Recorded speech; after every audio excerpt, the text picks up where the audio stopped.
Кризис. Как превратить кризис в новые возможности? Ребята, вот это сам по себе, когда мы слышим о кризисе и так далее, недавно я где-то почитал, что провели опрос, 74% сотрудники любой организации, несколько раз спрашивали, в среднем вывели, что 74% сотрудники любой организации между собой говорят о кризисе.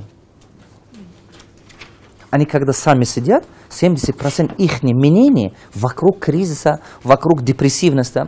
44% сотрудников, оказывается, убеждены, что нам тяжело. Самое интересное, 86% бизнесменов убеждены, что кризис будет действительно создать большие барьеры их бизнеса. Вы представьте, 86% бизнесменов убеждены, что изменения на рыночном условии и кризис, это будет влиять на мой бизнес. Они сильно убеждены. И это, когда человек верит этому, когда человек убеждает себя, что это будет так, соответственно, как вы думаете, что его ожидает? Это так и будет. По-другому никак. Все с этого начинается. Давай мне дальше. Я буду говорить, есть слайды, которые вы будете писать, есть слайды, которые не обязательно буду писать, просто почитаем, можем пройти. Договорились? Поехали. Кризис – это перемены. Сначала, прежде чем понимать, как кризис превращает в возможность, надо сначала четко осознавать, что кризис – это просто перемен. Это не смерть, ребята. Это не уничтожение. Внимание, обратите, ребята. Сам по себе кризис – это просто перемен.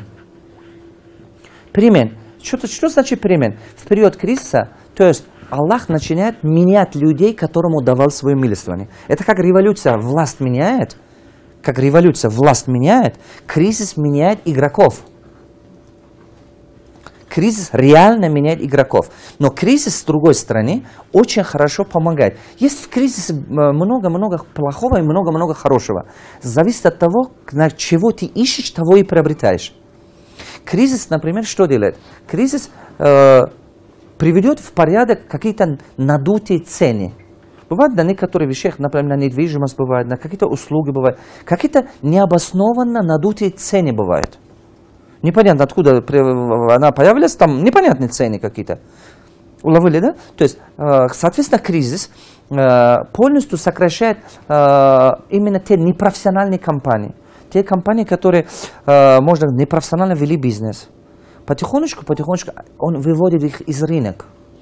Потому что они полностью, можно сказать, и сервис плохой, и услуга плохая, и качество плохое. Плохой продукт, плохой сервис, плохая услуга сейчас уже не катится в период кризиса. Правильно? Почему? Потому что уже люди начнут по-другому. Кризис лечит. С другой стороны, на самом деле кризис лечит. Это перемен. Нужно понимать, что в этом перемене, какую позицию ты хочешь занимать. Либо некоторые люди потеряют бизнес, а некоторые люди приобретают бизнес. В период падения рынка и период роста рынка. И то это возможность. Зависит от того, что ты ищешь. И наша задача с вами научиться, как и здесь зарабатывать деньги, и здесь зарабатывать деньги.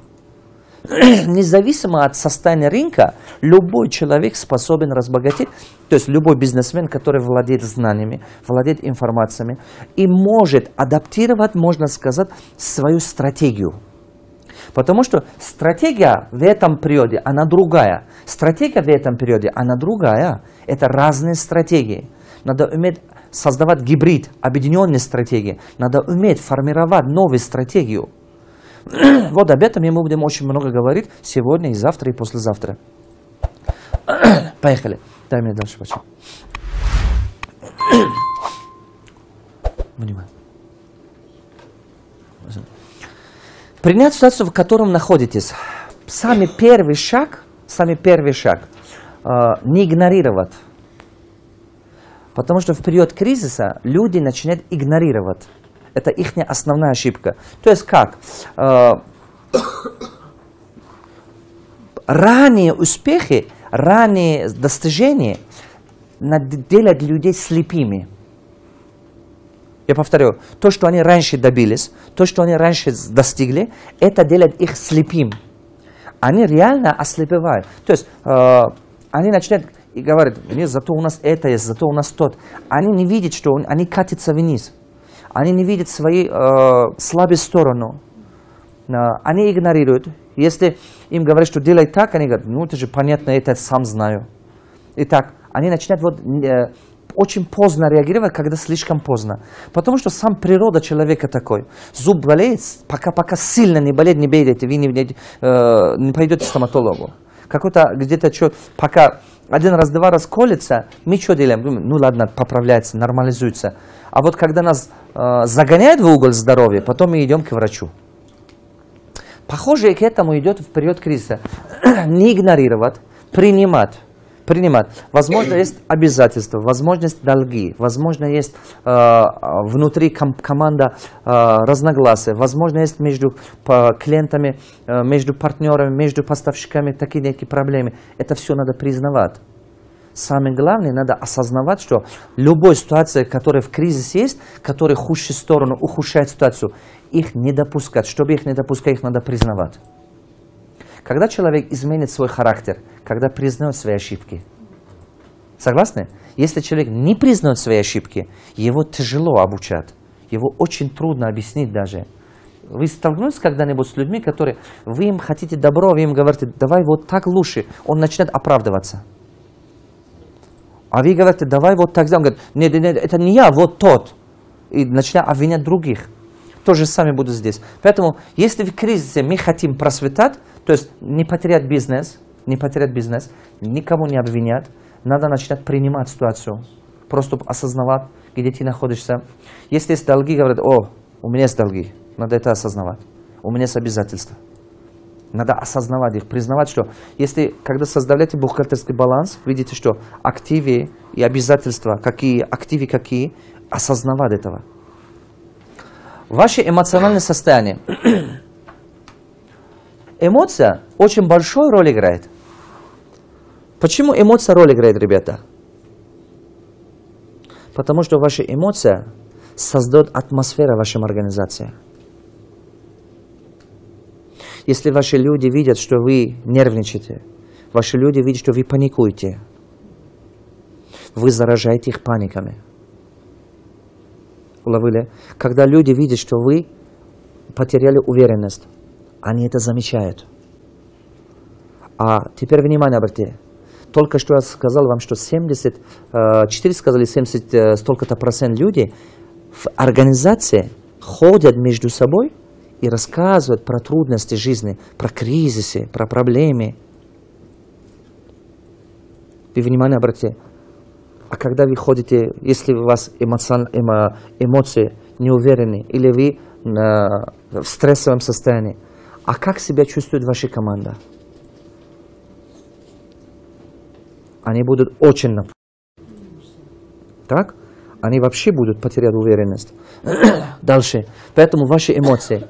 Я вам скажу так. Правую руку поднимем, повторим за мной. Если тебе тяжело, если совсем хреново, улыбайся. Теперь внимание обрати. Вот совсем тяжело, улыбайся. Не грусти, иначе смерть приближается. Смерть твою мечту приближается. Смерть твоей надежды приближается. Ни в коем случае в такой момент не поддавайся, можно сказать, стрессовым эмоциям. Наоборот, измени свою эмоцию, создавай внутреннюю эмоцию позитивную. Потихонечку она надежду развивает. Искусственно управляйте собой. Не говорите, что нету причин радоваться. Да найди причин. Не говорите, что как я могу улыбаться, если мне долги там со всех сторон долбят. Ну и что, зато долбит, улыбайся. Недавно кто-то мне сказал, что Давлатов, что хорошего в долгах? Я тебе скажу. Я был в долгу. Это была милостыня Аллаха ко мне.